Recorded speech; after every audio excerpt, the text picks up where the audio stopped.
tá falando de muita coisa legal, né? Mas vamos pensar assim, numa linha divisória, assim. Como era a leitura antes da pandemia e como ficou a leitura depois da pandemia, na sua visão? E lembrando que assim, o Bruno comentou, né, no bastidor e quando a gente conversou, ele falou assim que sem dúvida nenhuma a pandemia foi o maior desafio, Sem né? dúvida, Então, foi um bom desafio. quantas coisas aconteceram e daí vem uma curiosidade que acho que muita gente quer saber a respeito, né? Leitura antes, leitura depois, o que aconteceu, né? Acho que a leitura ficou mais forte por vivência, por aprendizado, né? Amadurecimento. As pessoas amadurecem, para mim, por dois principais motivos. Ou porque sofreram muito, erraram muito. Dor ou amor, né? Então isso é muito aprendizado, vivência. Então acho que a leitura ficou, não por tamanho, mas fortaleceu por aprendizado. Sim. Não vou dizer ter errado, mas a gente nunca tinha passado por isso. Sim. Né? Eu, na época, estava em Belo Horizonte, foi uma das cidades que mais teve lockdown. E não tem como, isso afeta muita gente. Com certeza. Eu fiquei muito, muito ansioso. Então, você imagina várias pessoas que você contratou, lá era uma loja muito grande, uma das unidades que eu ficava, e vários colaboradores, né? que eu contratei, que começaram ali, às vezes, o primeiro emprego ou não, vários, 2/3 da equipe que a gente montou, trabalhou. Sim. Aquela equipe. Você recebeu um comunicado de que o shopping vai nunca passou. Que dia que passava isso, né? Pela cabeça de alguém. O shopping vai ter um lockdown, recebeu uma carta.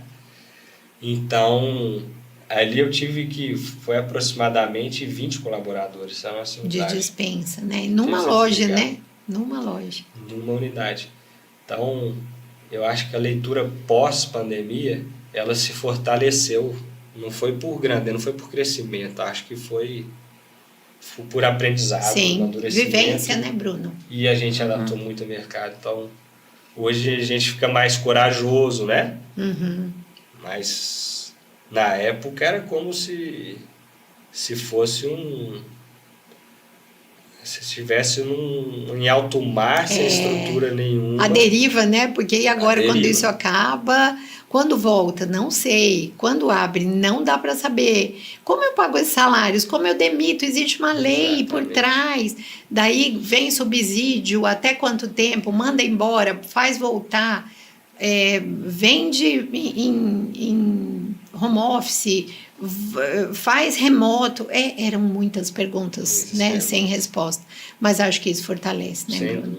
E o que você passou, né, me lembra muito de um conceito que eu já conheci muito tempo atrás, a gente até falou num dos episódios anteriores, que chama antifragilidade.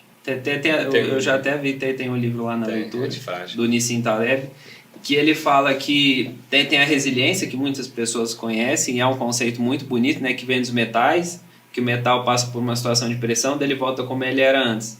Né, e a antifragilidade, pelo contrário, você passa por um momento de instabilidade, pressão, mas você volta melhor do que você era antes. Eu acho que é isso, né? E quando você tem esse sentimento de que de fato você não perde, ou você vence, ou você aprende, né? Você consegue entender as formas que você deve fazer, como você deve fazer, em que intensidade você deve fazer, e baseado nisso você consegue olhar para trás e ver, pô, valeu a pena, porque hoje a gente está mais forte do que a gente era antes. Né? O vício de você é um motivo de grande orgulho, porque a gente vê, infelizmente, muitas livrarias fechando, mas a leitura sempre crescendo, né? Sim.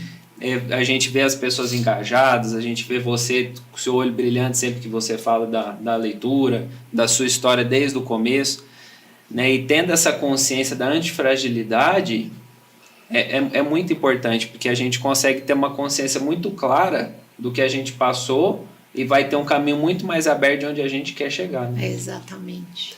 Eu acho que tudo aquela frase, o que não... Fala, Disruptivos! Curtiu o episódio de hoje? Tá gostando dos nossos conteúdos? Já se inscreve em nosso canal, ative as notificações e não deixe de acompanhar nenhum conteúdo nosso por aqui, ok? Um grande abraço, até mais!